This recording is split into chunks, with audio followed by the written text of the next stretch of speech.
আসসালামু আলাইকুম, কেমন আছেন সবাই? আই হোপ যে আপনারা সবাই অনেক বেশি ভালো আছেন। আমি আলহামদুলিল্লাহ ভালোই আছি। তবে আজকে আপনাদের সামনে অত্যন্ত গুরুত্বপূর্ণ কিছু কথা বলার জন্য এসেছি। যেই কথাটা আসলে আপনাদের সবার জানা উচিত। জানাটা খুবই জরুরি, জানলে আপনাদের খুব ভালো লাগবে। এজন্য এসেছি আপনাদের সামনে কিছু কথা বলতে। আমাদের দেশকে নিয়ে অনেক ষড়যন্ত্র চলছে, যেটা করছে ইন্ডিয়া। তো আমি বিস্তারিত আপনাদেরকে বলবো। তার জন্য আপনারা যেটা করবেন সেটা হচ্ছে আমার ভিডিওটা লাইক, কমেন্টস এবং শেয়ার করে সবাইকে জানিয়ে দেবেন। কারণ আমি এমন কিছু ইনফরমেশন পেয়েছি যেটা কিনা অনেক বেশি ইম্পর্টেন্ট। আপনারা সবাই জানেন যে 5ই আগস্টে বাংলাদেশ সরকারের সাবেক প্রধানমন্ত্রী, যাকে ফ্যাসিস্ট প্রধানমন্ত্রী হিসেবে সবাই চেনে, শেখ হাসিনা, সে পালিয়েছে। এবং আওয়ামী লীগের যেসব লোকজন ছিল, নেতাকর্মী ছিল, তারাও সবাই পালিয়েছে এবং কিছু কিছু আছে যারা এখনও জেলে আছে। এবং আরও কিছু কিছু মানুষ ছিল, নেতা ছিল, যারা কিনা 5ই আগস্টে ক্যান্টনমেন্টে আশ্রয় নেয় শুধুমাত্র জনগণের হাত থেকে বাঁচার জন্য। এখানেও কারচুপি করা হয়েছে। এই সব নেতাকর্মীর কাছ থেকে টাকা খেয়ে এদেরকে ইন্ডিয়ায় পালিয়ে যেতে সহায়তা করা হয়েছে। এটা কারা করেছে, কেন করেছে, কী জন্য করেছে, তার সব কিছুই আমরা জানি, কিন্তু আসলে আমরা মুখ খুলে কোনো কিছু বলতে পারি না। হ্যাঁ, হয়তো বা আগে বলতে পারতাম না, তার মানে এটা নয় যে এখন বলতে পারবো না।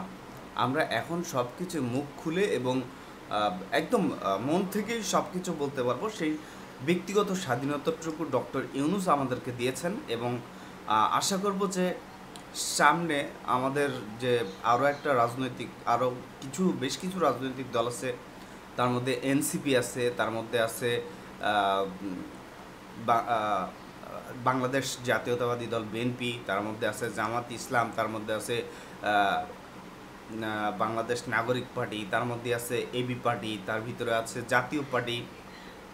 এরকম অসংখ্য পার্টি আছে যারা কিনা সামনে হয়তো নির্বাচন করবেন, এবং তাদের মধ্যে থেকে আই হোপ যে সব থেকে বেশি ভোট পেয়ে জয়যুক্ত হবেন জাতীয়তাবাদী দল বিএনপি। এটা আমি আশা করছি না, আর শুধু আমার আশা না, সারা বাংলাদেশের মানুষই হয়তোবা সেটাই আশা করছে। আমি আমার ব্যক্তিগত মতামত প্রকাশ করলাম।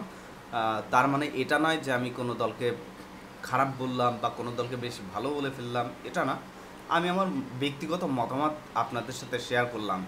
তবে আপনারা হয়তো একটা জিনিস কেউ জানেন না, যে বাংলাদেশ সেনাবাহিনী এবং বাংলাদেশের সাধারণ যে জনগণ আছে তাদের সাথে মানে গৃহযুদ্ধ বাঁধিয়ে দেওয়ার জন্য ভারত উঠে পড়ে লেগে গেছে। আপনারা যারা ভারতের পক্ষে তাদেরকে বলবো, এবং যারা ভারতের বিপক্ষে তাদেরকে বলবো যে আসলে একটা দেশ কিভাবে চলবে, তার কূটনৈতিক অবস্থা কেমন হবে, সেটা সম্পূর্ণ ডিপেন্ড করবে ওই দেশের রাজনৈতিক পটভূমির উপরে, এবং ওই দেশের যে একটা সংবিধান আছে সেই সংবিধানের উপর ডিপেন্ড করে। কিন্তু আপনারা ভারতীয় মিডিয়া যেসব নিউজ প্রেজেন্ট করছেন, যেসব নিউজ তৈরি করছেন, আদৌ তো আমাদের দেশে সেসব কিছু ঘটছে না। আমি বুঝি না যে আপনারা এত মানে স্যাঁচরা কীভাবে হন। মানুষ স্যাঁচরা হয়, ঠিক আছে, আমরাও স্যাঁচরা। দ্যাট মিন্স এটা না যে আমরা ইন্ডিয়ান নামে অপপ্রচার করব। কেন রে ভাই, আমাদের বাংলাদেশ আমাদের মতো করে থাকতে দে। তোদের ইন্ডিয়া তোদের নিয়ে থাক ভাই। আমাদের সেফ কথা, মানে আমরা ইন্ডিয়াকে নিয়ে কথা বলতে চাচ্ছি না, ইন্ডিয়া বাংলাদেশকে নিয়ে কথা না বলুক, আমরা এটা চাই। আমাদের পূর্বে কি হয়েছে বা বর্তমানে কি হচ্ছে বা ফিউচার কি হবে, এত কিছু নিয়ে ইন্ডিয়ার এত মাথা ব্যথা কেন? আরে আমাদের বাংলাদেশ কি ইন্ডিয়ার অঙ্গরাজ্য? আমাদের বাংলাদেশ কি ইন্ডিয়ার অঙ্গরাজ্য যে আপনারা ইন্ডিয়ানরা যা বলবেন আমাদের তাই শুনতে হবে, আমাদের তাই করতে হবে? হর্তা ফাও কথা, মানে আমি এটা কিছুতেই বুঝতে পারছি না, এটা কিভাবে সম্ভব? এটাকে আপনারাও বিশ্বাস করবেন? দেখেন একটা জিনিস, সেনাপ্রধান আছে যিনি, উনি হচ্ছে ওয়াকারুজ্জামান। ওয়াকারুজ্জামানকে কিন্তু কোনোভাবেই গ্রেফতার বা হচ্ছে বরখাস্ত বা কোনো ধরনের চাপ প্রয়োগ করা হচ্ছে না। উনি সেনাপ্রধান আছে, সেনাপ্রধান থাকবেন এবং ডক্টর ইউনূসের সাথে যতদিন পর্যন্ত না বাংলাদেশে একটা সুষ্ঠু নির্বাচন হচ্ছে, উনি সেনাপ্রধান হিসাবে সেটা তত্ত্বাবধান করবেন এবং তদারকি করবেন। এটা করতেছে অলরেডি। কিন্তু আমি একটা জিনিস কিছুতেই বুঝতে পারছি না, ভারত এক এক সময় এক একটা নিউজ থ্রো করছে যে এইমাত্র সেনাপ্রধান ওয়াকারুজ্জামান গ্রেপ্তার হবেন, এইমাত্র ডক্টর ওয়াকারুজ্জামানকে বাংলাদেশ থেকে বের করে দেবেন, এইমাত্র সেনাপ্রধানকে এই করবেন, অমুক করবেন, তুমুক করবেন। আরে ভাই, আমাদের বাংলাদেশের মানুষ কি করবে না করবে এটা তোরা জানোস কেমনে? হ্যাঁ, তোরা কিভাবে জানোস? মানে বাংলাদেশকে গৃহযুদ্ধের দিকে ঠেলে দিতে যত প্রকার অপপ্রচার আছে, যত অকর্ম আছে, যত অকথ্য ভাষা আছে, যত অপকর্ম নিউজ আছে, যত ব্যাড নিউজ আছে, তার সবগুলোই করছে ভারত। তাদের যথাসাধ্য চেষ্টা করে যাচ্ছে যে কিভাবে ডক্টর ইউনূসকে সরিয়ে আবার আওয়ামী লীগকে বসানো যায়। না, আমাদের দেশটা আসলে এমন, এটা আমরা দেখতে চাই না। আমাদের দেশে এমন রাজনীতি দেখতে চাই যেটাতে সবাই মন খুলে কথা বলতে পারবে।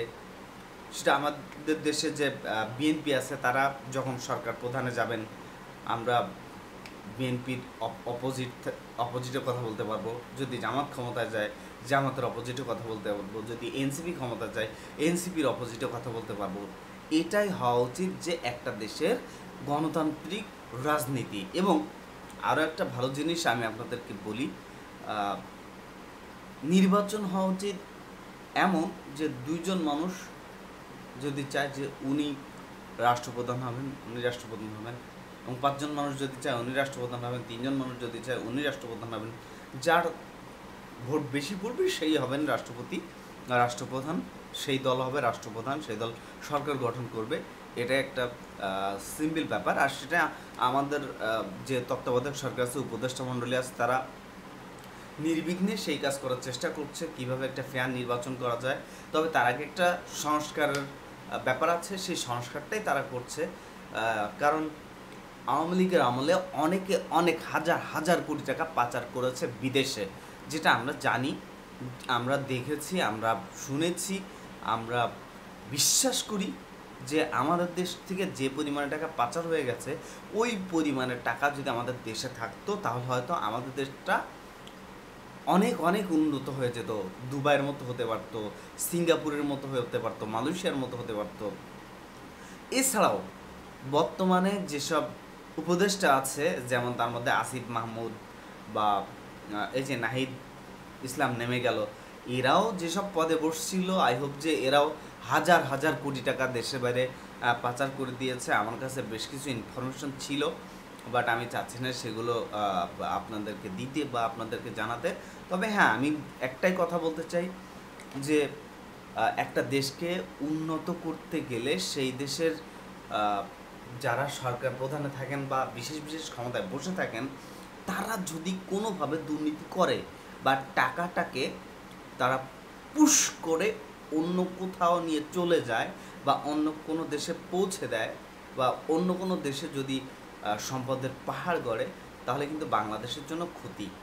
বর্তমানে যারা উপদেষ্টা মণ্ডলী আছেন তাদেরকেও বলবো যে আপনারা কখনো এমন কাজ করবেন না, এটা একদমই ভালো কাজ না। এটা আমার পক্ষ থেকে আমি বললাম, বাকিটা বাংলাদেশের জনগণই বুঝবে যে আসলে কী হচ্ছে বা কী হচ্ছে না। তবে হ্যাঁ, আমাদের দেশে অনেক সুবিধাবাদী মানুষ আছে, সুবিধাবাদী রাজনীতিবিদ আছে, যারা হচ্ছে এক এক সময় এক এক দল করে, যখন যারা ক্ষমতায় থাকে তাদের সাথে মিশে তাদের রাজনীতি করে নেতা কথা হয়ে অনেক টাকা পয়সা আবার ইনকাম করে। আসলে আমি প্রত্যেকটা দলকে বলবো, এটা বিএনপিকে বলবো, জামাতকে বলবো, এনসিপিকে বলবো, জাতীয় পার্টিকে বলবো যে আপনাদের দলে এখন যারা আওয়ামী লীগ মিশে যাচ্ছে, প্লিজ এগুলোকে দলে ঠাঁই দিবেন না, দিয়ে আপনাদের নিজেদের ভিতরে যুদ্ধ বাঁধানোর চেষ্টা করবেন না। ধরেন যে বিএনপিতে যারা এ যাবৎকালে খুব বেশি কষ্ট করে টিকে ছিল, যারা মাঠে ছিল, তাদেরকে জায়গা দিন, তাদেরকে সুযোগ করে দিন, তাদেরকে দলের পদ পদবি দিন এবং তাদেরকে মর্যাদা দিন, তাদেরকে সম্মান দিন, যাতে করে সামনের দিনগুলোতে আওয়ামী লীগের মতো পরিস্থিতিতে পড়তে না হয়। আওয়ামী লীগের শুধুমাত্র শেখ হাসিনার 4 জনের কথা শুনতো, ওবায়দুল কাদের, সজীব ওয়াজেদ জয়,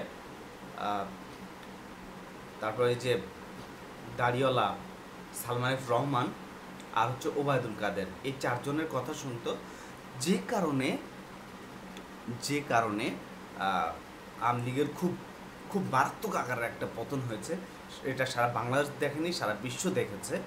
এমনটা যাতে না হয়, তাই প্রত্যেকটা রাজনৈতিক দলকে বলবো যে দলের যেসব সাধারণ কর্মী আছে যারা রাস্তায় কাজ করে, সবার আগে তাদের দিকে নজর দিবেন। যে ছেলেটা রাস্তায় মিছিল করে, যে ছেলেটা রাস্তায়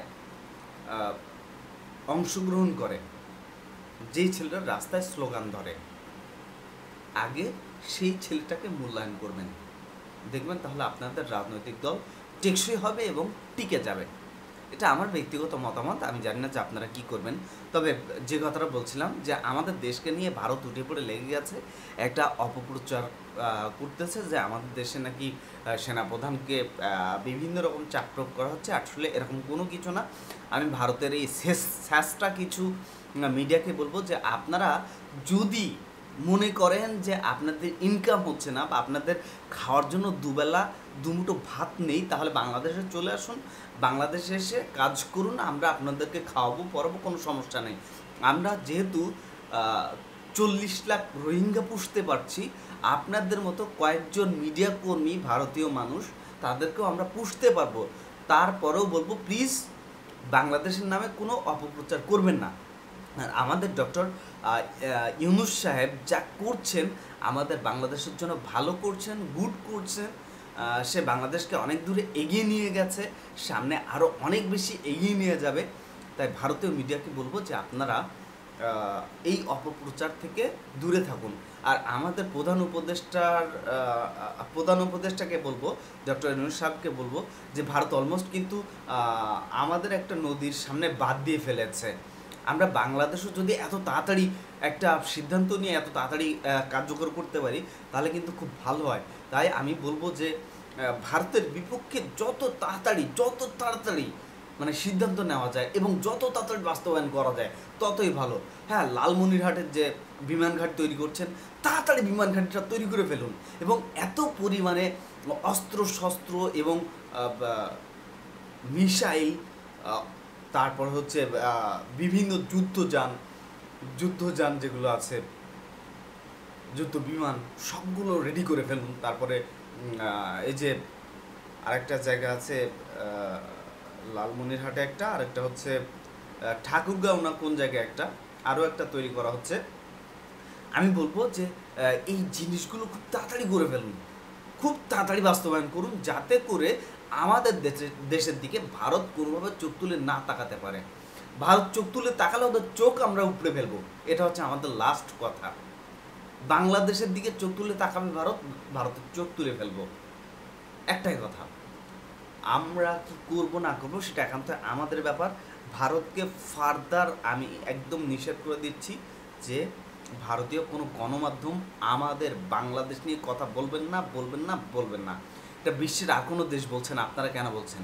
এই ছেঁচড়া দেশ, এই ইন্ডিয়া, তোদেরকে বলছি, ছেঁচড়ার ঘরে ছেঁচড়া, খবরদার বলছি, বাংলাদেশকে নিয়ে আর একটা নিউজ করবি না, বাজে মন্তব্য করবি না, বাজে নিউজ করবি না। যেটা সত্য পারলে সেটা বলবি, নাহলে বলবি না, বলে দিলাম।